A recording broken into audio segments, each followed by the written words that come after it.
When ancient Japan closed its borders to the outside world completely, no one ever again saw any white face. But a child was born of mixed race, impure and pitiable to the ancient land. After some time, that child became the master swordsman of all of Japan.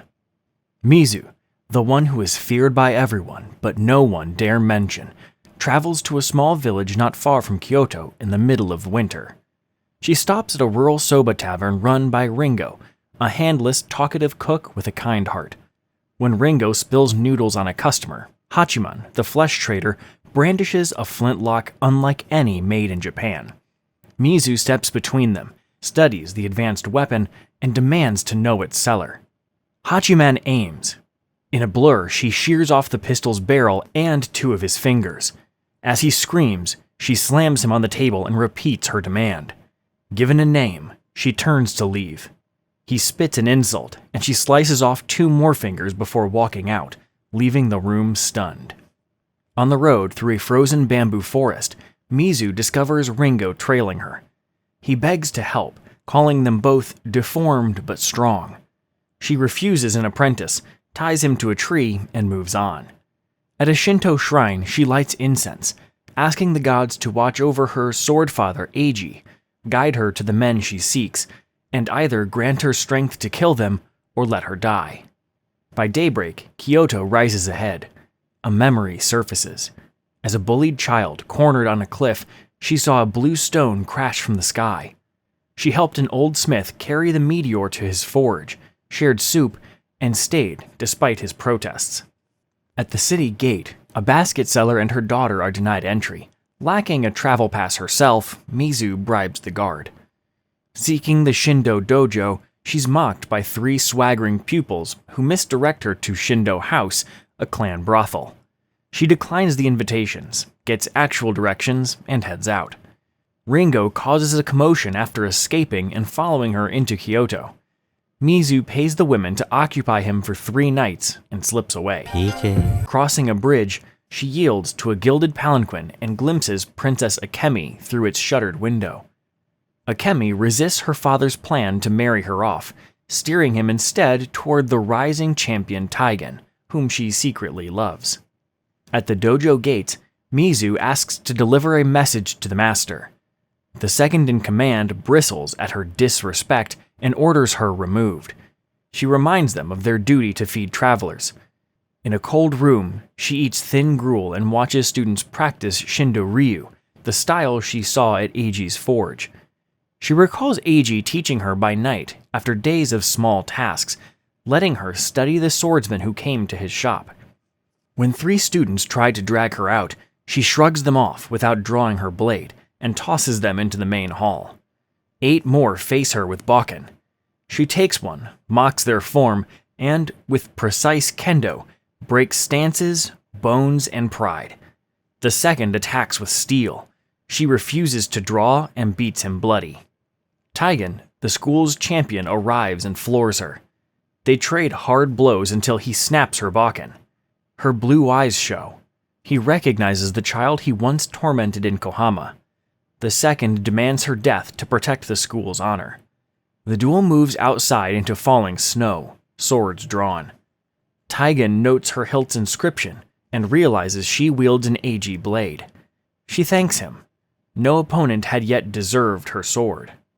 A flurry blinds her. In the first clash, she grazes his neck, but he slices her shoulder, kicks her and disarms her.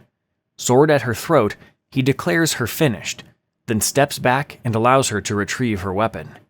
They charge. She cuts his leg and side, disarms him, and pins him. Before she can finish, Lord Shindo, the master, intervenes. She says she came for a question, not blood. Where is his brother, the black market merchant Heiji Shindo? Startled by the wrecked hall, Shindo answers, Heiji is on the island fortress of Tanabe. She'll never reach him alive. Mizu bows and departs. Taigen spits, calling her still a dog. In one motion, she nicks his chanmage clean off, disgracing him. At night, she meets the gatewoman and her daughter again, and quietly gives them a decorative gold comb from Taigen's topknot, Mizu remembers her last evening with Eiji. She apologized for secrets, said goodbye, and revealed the blade she herself had forged from the fallen blue stone. Elsewhere in Tanabe, Lord Shindo begs Heiji's forgiveness for revealing his location. Together, they dispatch the Four Fangs to hunt the samurai. Hearing movement, she seizes her sword and confronts the intruder, Ringo, again. He stares, stunned to learn the fierce Ronin who saved him is a woman. After the encounter, Mizu returns to the road, trying again to shake Ringo. She slips off the path and runs straight into him anyway. The big, eager boy moves with surprising quickness and swears he'll keep her secrets. When he nearly blurts that she is a woman, Mizu cleaves a sapling and levels her sword at his throat, warning she will kill him if he follows. At a river checkpoint, she reaches for a bribe, but another traveler is seized and sentenced to flogging for the same. A guard grips her shoulder and demands a pass. Ringo steps in with his late father's papers, presenting Mizu as his apprentice cook. The lie works, and they're waved through. She tries to lose him again in a cemetery. Mizu vows she'll do anything for revenge. Ringo insists he can help. She snaps that noodles aren't war. He answers that his life has been a fight and refuses to quit. They reach Mihonoseki, where she hopes to hire a boat to Tanabe Island. The guard posts are empty. New Year's festivities have begun. 2 drunken fishermen agree to sail at dawn, after the Hakata Matsuri purification rite. Mizu accepts. Later, she buys a silver bell and fastens it to Ringo's ankle. Remove it, and he's no longer her apprentice. She sends him to the celebration and returns to the cliffs. On the eastern headland, she trains among twisted trees, cutting most with a single stroke. She plunges into the freezing sea, thoughts flickering to Eiji and to Chiaki, the assassin who once demanded an Eiji-forged blade. She remembers binding her chest to harden herself, forging a flawed sword that broke, steel that later armed Chiaki. Refocused, she drills balance and power, a one-handed handstand on a stump, a handspring that cleaves a thicker trunk. A rustle is only a sparrow. Unseen, Taigen watches from the trees. At sunset, Mizu dreams of killing one of the white men, only to see her own face in the corpse. She wakes, taps the X tattoo on her arm, and vows the white man dies tomorrow. Festival drums roll from town. She considers going, until a Dao broadsword thunks into the trunk beside her. 4 masked assassins, the Four Fangs, fan out from the trees. She draws her katana. Down in town, Ringo samples noodles far better than his own, and, desperate to excel at something, plunges into the cold water scramble for the lucky stick. On the cliff, quick exchanges force Mizu to the brink. She drops to a narrow ledge. The assassins follow to different perches and encircle her, but her light frame and balance give her the edge. She steps with precision, slitting one throat and severing another's arms. The remaining 2 drive her downward with flung Dao. She parries 2, and she slips. Catching a rock, she locks into the one handstand she did earlier. She caroms off the cliff, crashes to the shore, and staggers up as their leader drops to face her. Amused, he decided she merits his true blade. He unmasks Chiaki. Mizu calls the sword stolen. Chiaki laughs and attacks. Despite her wound and his bulk, she matches him. She squares again and spots Taigen hurrying behind a rock. She drops to her knees, losing her blade. Chiaki rushes in to finish her.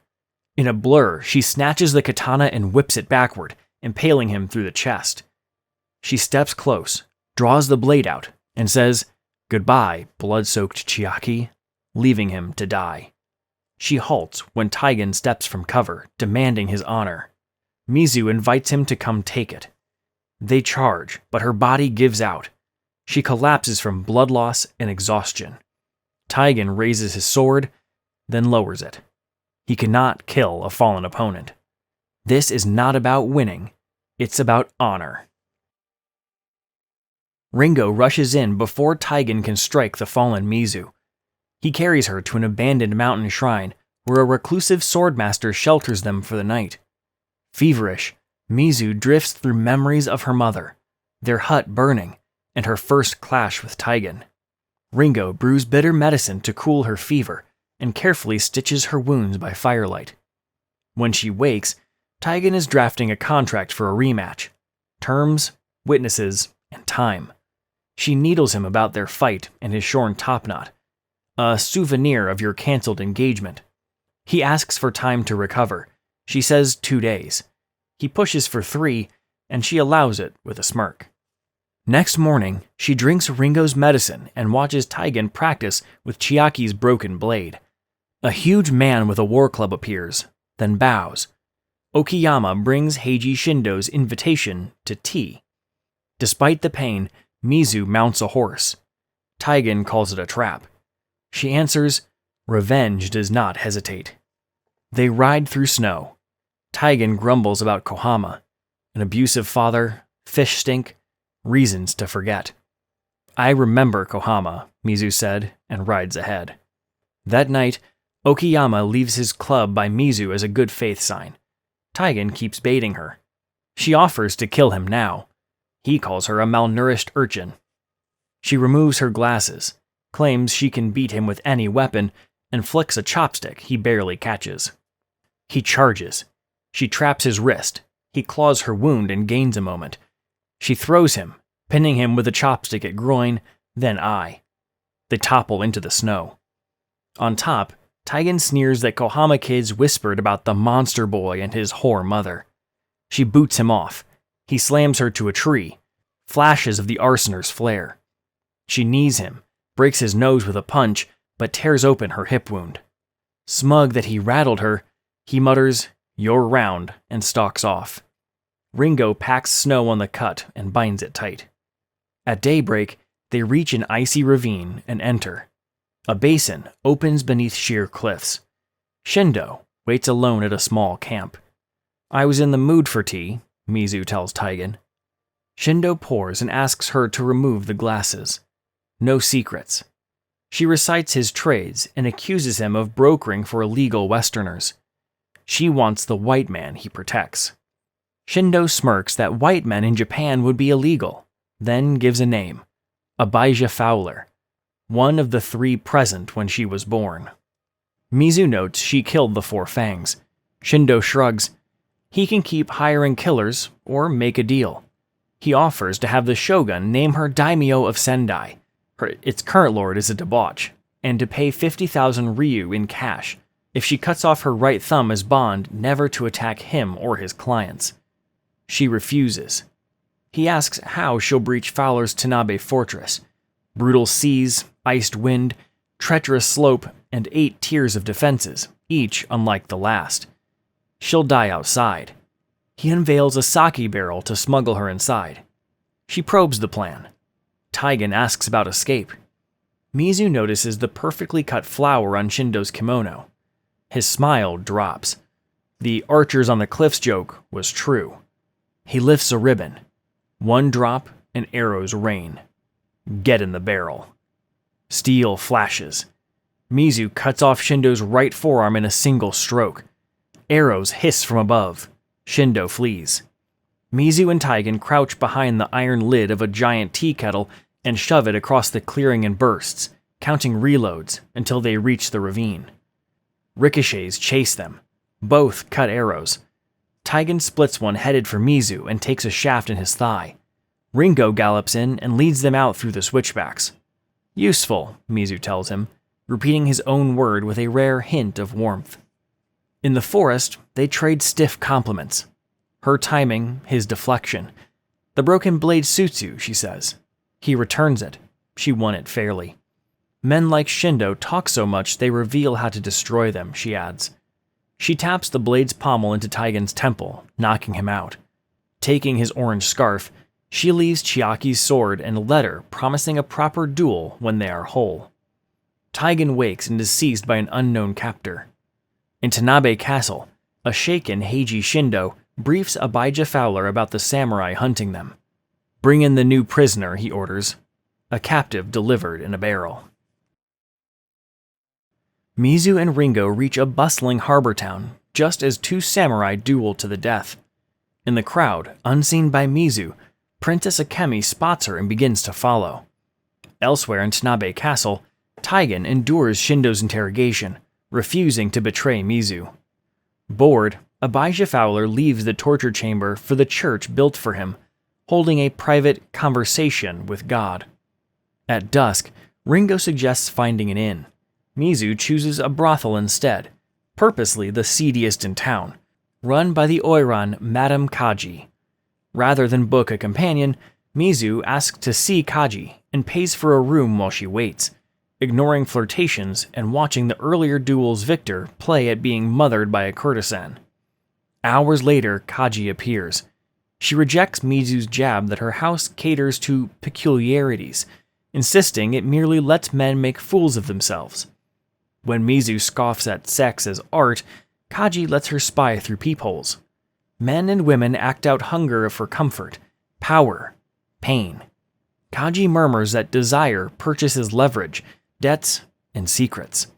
In a private room, Kaji urges Mizu to write what she wants.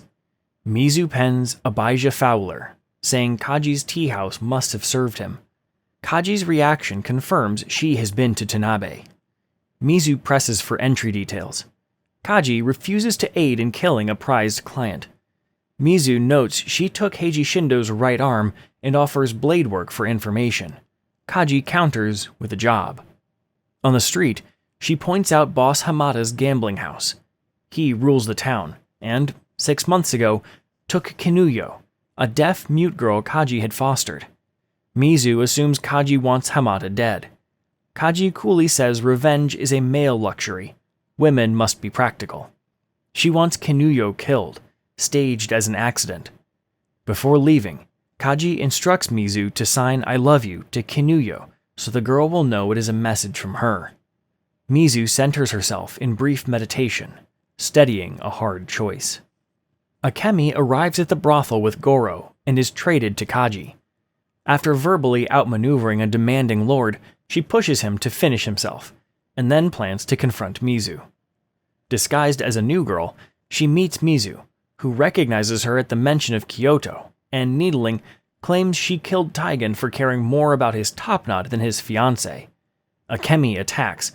Mizu pins her, admits Taigen lives, ties her up, and leaves Ringo to guard her. Mizu slips into Hamada's fortress-like den as Kinuyo undergoes moxibustion for wounds from Hamada's attentions. From the rafters, Mizu waits for the doctor to depart, drops into the room, and silently kills the bodyguard with Kinuyo's golden hairpin. She signs I love you and offers her hand. As guards pass, Kinuyo exhales and leans into her. Mizu embraces her and snaps her neck swiftly. She arranges the scene to suggest the bodyguard strangled Kinuyo and died by her pin in defense. At dawn, a small boy notices the shaken Mizu leaving. Back at the brothel, she tells Kaji the girl is at peace.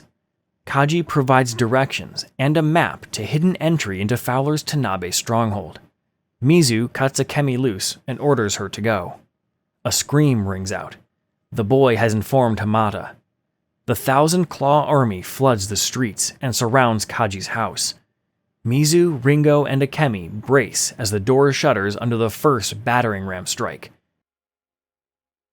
As a famed stage drama about a wise Ronin plays in town, Mizu faces the 1,000 claws outside Kaji's brothel. Rage at Hamada's cruelty, and at failing to keep the mercy-killing secret, fuels her first flurry. 5 Yakuza fall, the rest balk, and she slips inside to bar the door. Kaji curses her for dooming the house. Mizu orders everyone into the cellar, presses a kitchen knife into Ringo's hand, douses the lamps, and melts into a dark corner. As the battering begins, memories flicker. Childhood hiding, flames swallowing home and mother. The gang filters through the tea house.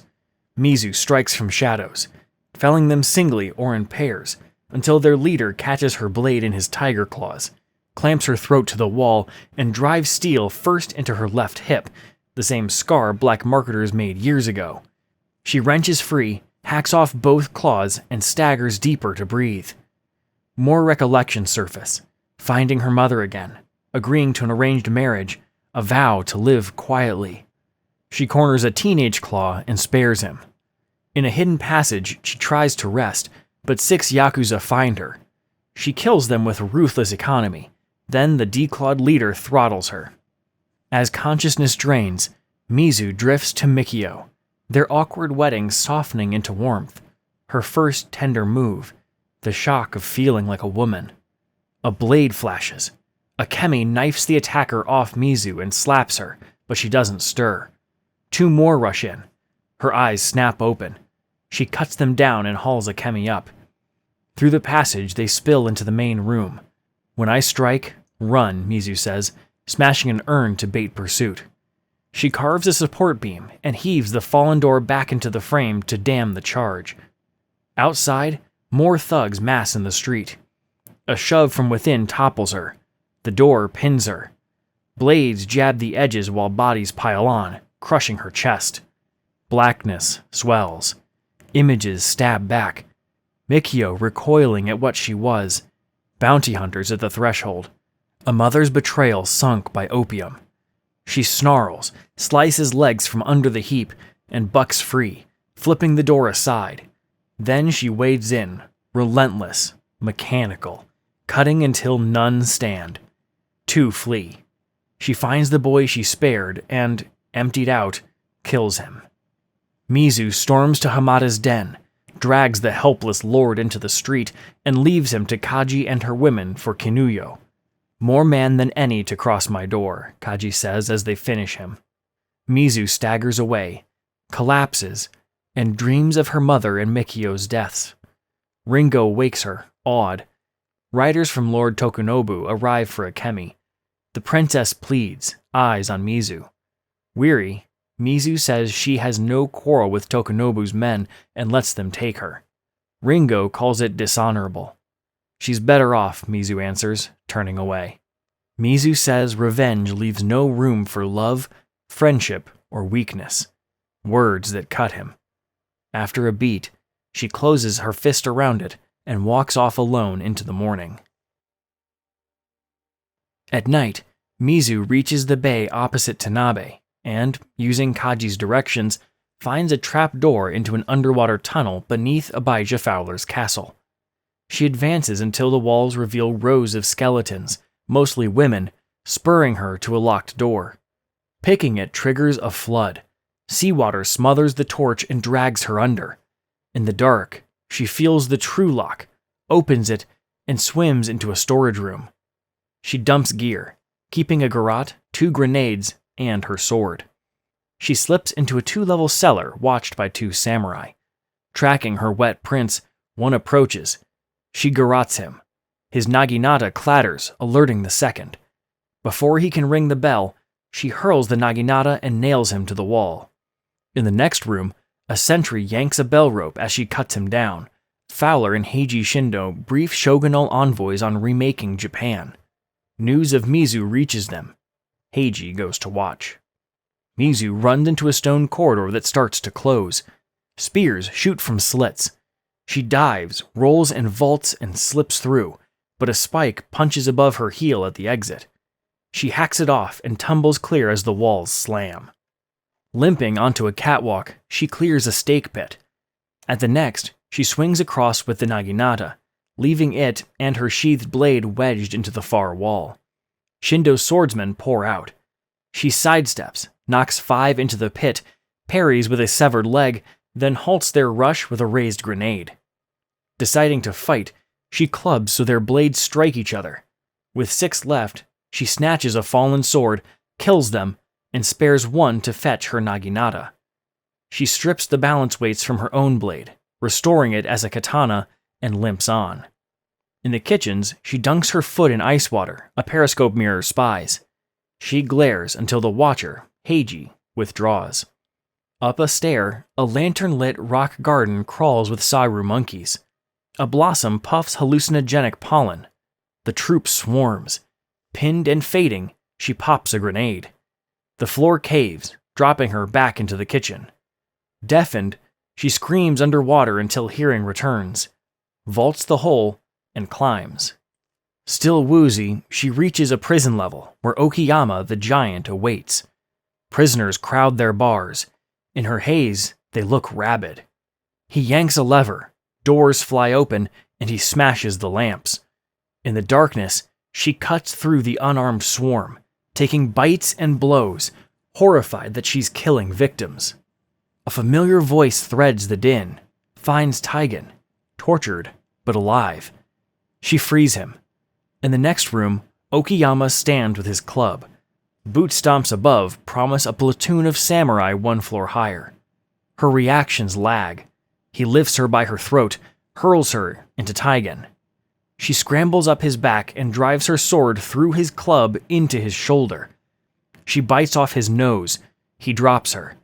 Using the blade jammed through his club, he flings the sword aside and throttles her as fire spreads from a fallen lantern. At the edge of blackout, she jams her last grenade into his neck wound and shoves him into the flames. The blast vaporizes him and blows out the wall. At the breach, Taigen slides toward the drop. She grabs him and is pulled over. She stabs her sword into the castle's skin and hangs one-handed. Katana between her teeth, she climbs past a window where samurai face the door, bypassing the guard. At the next window, she spears a shogunal aide, shoves Taigen inside, and follows, calling for Fowler. Minister Chiba attacks. She blocks and slams him down. Fowler fires a musket. The bullet shatters her blade and buries in her shoulder, dropping her to her knees. She rushes him with the shard. He dodges and drops her. He turns to torture Taigen. When she charges again, he beats her and drags her close. She bears the X tattoo and vows to kill him and the other white traitors. He pummels her until Taigen, wielding Shindo's sword, draws his eye. In the ringing, she hears Ringo. "I want to be a samurai like you."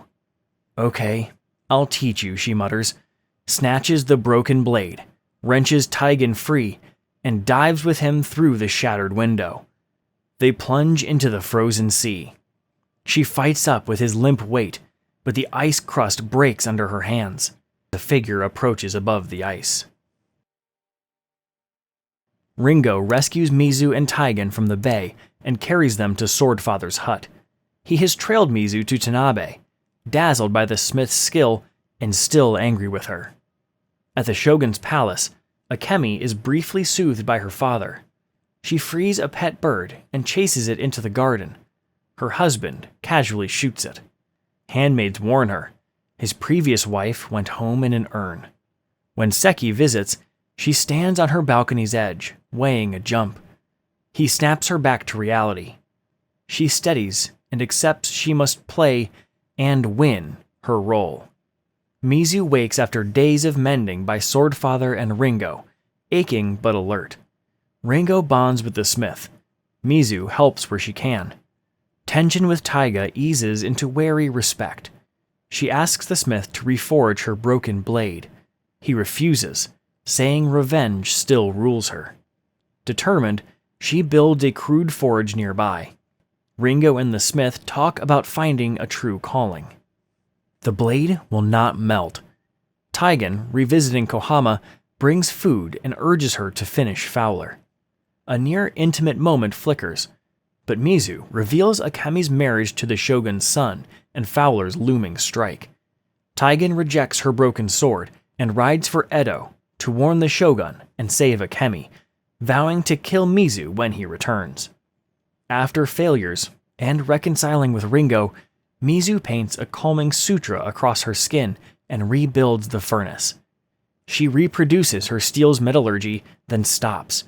She will not reforge the blade until Fowler is dead. Mizu and Ringo leave for Edo to protect Akemi and end Fowler. At a formal feast, Akemi is forced to eat fertility dishes, even the bird her mother-in-law demands as a lesson. Later, she slips into the city with 2 handmaids and meets Madame Kaji and her troupe. She shares her fears and receives frank counsel. That night, her husband sends replacement birds. Furious, Akemi confronts and slaps him, then finds a gentle, insecure man with a severe stammer, pliable beneath his aura. They make peace and consummate the marriage. Using her new standing, she hires Kaji's women as attendants. One, Issei, brings word of Fowler's plans, which Akemi relays to her father, Lord Daichi. He murders Issei on the spot, revealing his part in the plot, and locks Akemi in a basement cell for her safety until power transfers after the bloodbath. Meanwhile, Ringo, still intent on being useful, hauls ore and fuel while the smith watches to see if Mizu's spirit steadies. Swordfather cautions that steel mirrors its maker. With rage, no blade will hold.